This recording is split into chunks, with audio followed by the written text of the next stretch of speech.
this is a date flight. We're gonna start off with some whipped cream cheese, and I'm going to add just a tiny bit of raspberry jam on top.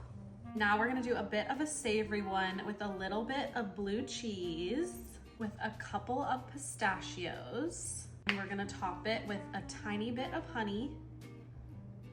And now we're gonna try some butter. I'm gonna add a tiny bit of maple syrup to make it a maple butter. And then just mix that up. I've heard this one with a little flaky salt tastes like cookie dough, and I thought that maple butter would be a perfect rendition. I'm gonna add a decent bit of butter.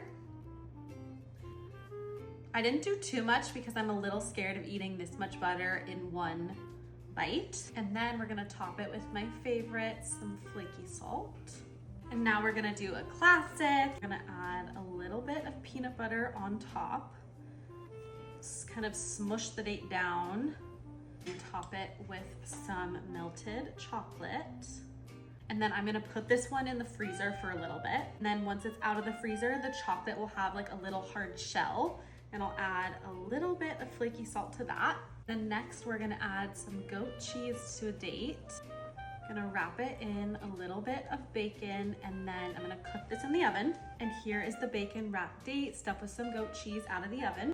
And lastly, we're gonna do some ricotta drizzled with a little bit of honey, topped with a little bit of flaky